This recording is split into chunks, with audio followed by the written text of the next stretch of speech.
So today I'm going to talk about rose in skincare products. If rose is a friend or rose is a foe to your skin. And really quick, I just want to say I purchase all these products with my own money. I'll never waste your time with sponsored ads or videos. So if you want to help support the channel, check out nobsbeauty.com. Check out my Patreon community or click on the link below. Okay, so there's a gazillion different types of rose ingredients in skincare. And you'll see them in various products. And rose can be good for skin, some types, and some can be bad for skin.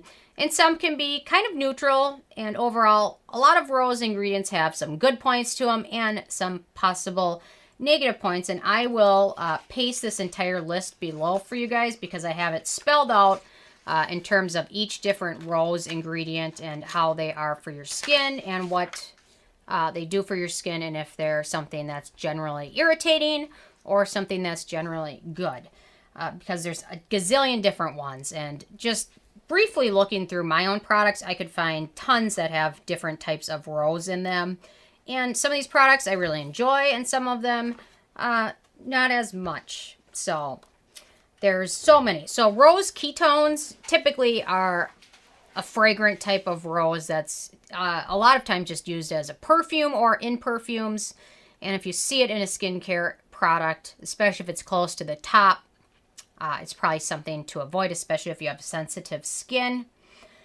Then there's several different names for like rosehip. So we've got Rosa Centifolia, Rosa Centifolia Flower, Rosa Canina Extract, Rosa Centifolia Oil, Rosa eglanteria, Rosa mosqueta, Rosa rubiginosa, which are all good ingredients for your skin. I'm not a huge rosehip fan, but when winter comes, rosehip oil I find to be pretty hydrating. So it's a good antioxidant. It's a good plant extract. It's also very emollient, and it has no scent. So it's a non-scented emollient plant oil that has some good antioxidant properties, and it's a good source of beneficial fatty acids for your skin. So something with rosehip oil, just do your research, because some of them will be called rosehip oil, but some of them also contain other ingredients, because rosehip oil typically doesn't have a scent.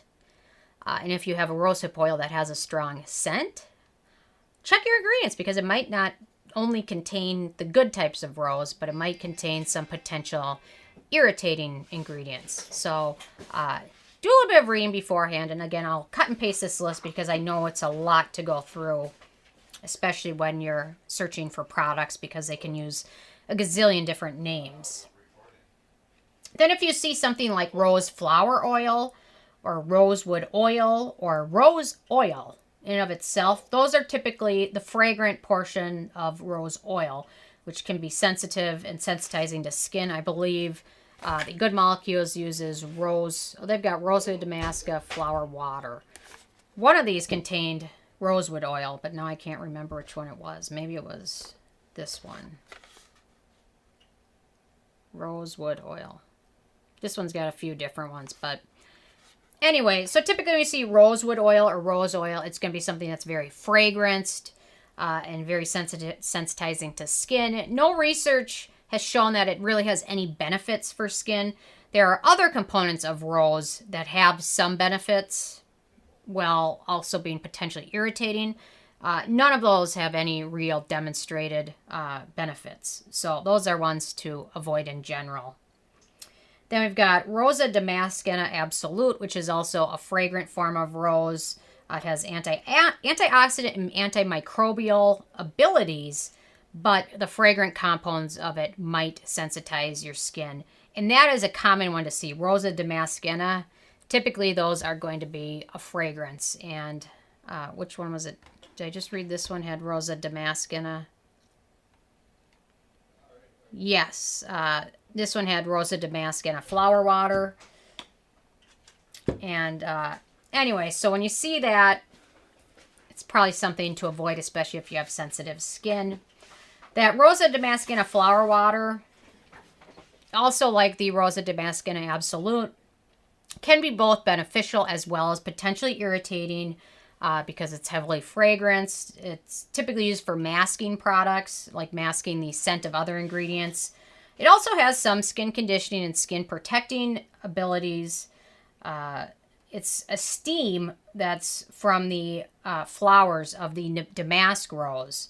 So you use a steam of it, and the flower water, typically flower waters, also called hydrosols, are diluted versions of the essential oils coming from the plant. So it's not as irritating as a straight up oil. And again, they do have some antimicrobial properties, but they can also be sensitizing for sensitive skin. So if you have sensitive skin, it's best to avoid Rosa Damascena Absolute, Rosa Damascena Flower Water, or Rosa Damascena Flower Oil. Typically when I see Rosa Damascena Oil when I first started out, I thought it was rosehip oil. I'm like, well, it's a rose and it's oil, rosehip oil, right? No. So Rosa Damascena Flower Oil is very fragrant. It's the oil of a very fragrant pink rose that's used as purely just as fragrance. The plant's petals have a potential skin soothing and antioxidant benefit, but there's just so many different chemicals that come from that flower's complex scent that the risk of irritating your skin is just too high, in my opinion, to use anything that contains large amounts of it. Then we've got Pelargonium graveolens leaf flower oil, or Pelargonium graveolens oil, or Pelargonium flower oil, or Pelargonium graveolens leaf oil. They're all fragrance. They're rose geranium essential oil.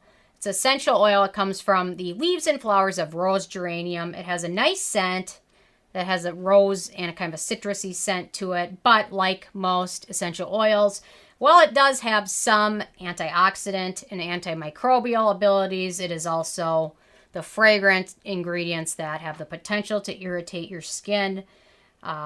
It's also, the compounds are citronelle and geraniol as well, which are typically known to be pretty sensitizing for skin, especially sensitive skin.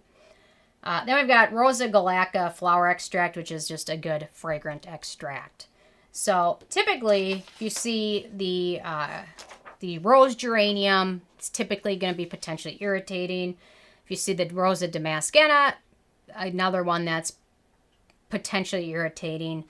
But if you see Rose Centifolia, Rosa Canina, Rosa rubenesca, this is like a Latin speaking lesson, and I'm terrible at it, but that's why I will cut and paste all of this below, because there are so many different components of certain rose ingredients, and when you look at the list, there's like 20 of them or even more, and each one of them could be a good one or it could be a bad one, and if you have sensitive skin, you want to avoid the bad ones and go with the good ones like the rosehip ingredients. So all of these products contain, actually most of these products are ones I like, but most of these are rinse-off type products, cleanser, 2 cleansers, a mask. And for rinse-off products, again, not as huge of a concern as something that's like a leave-on product. Like the sunscreen is, I tried a couple times and it was just far too fragrant for me to use. It has a very strong rose scent. Well, the Biossance is a nice rinse-off product, but again, it has that rose ingredient, which is sensitizing to skin. For cleansers, I usually give them a pass when it comes to fragrance because you're going to rinse it down the drain. But if you have very, very sensitive skin, you're still better off avoiding it than including it in your routine. So, anyway, the toner, again, probably one to pass on if you have sensitive skin, and the Kypris antioxidant dew. It's an okay product, but for the price they charge for it, retail, if you don't get it from like a BoxyCharm or something, in my opinion, it's way overpriced for what you actually get, since there are some ingredients in here which I don't totally love. But anyway, so many ingredients have good points and bad points, so you're better off trying to find the ingredients that don't have those negative points in them. But some people really enjoy rose and find it very calming in their routine, and if your skin handles it fine, I have no problem with it. But if you have sensitive skin, you're just better off avoiding it as much as possible. So, oh, Lincoln would like to make one brief appearance. I think Lincoln could smell the rose. Lincoln, come here, duty. Lincoln. He did. He smelt the rose. All the other products I reviewed today were mostly fragrance-free, and Lincoln came down when he smelt the rose. I don't know. What do you say about that?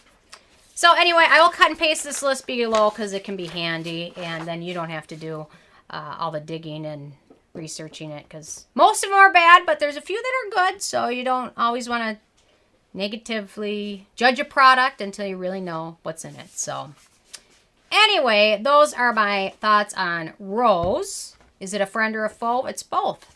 Just depends. So anyway, I love hearing from you guys. Interested if you guys have any thoughts or comments. So if you do, leave one. And I will see you guys more tomorrow. Thank you so much, guys.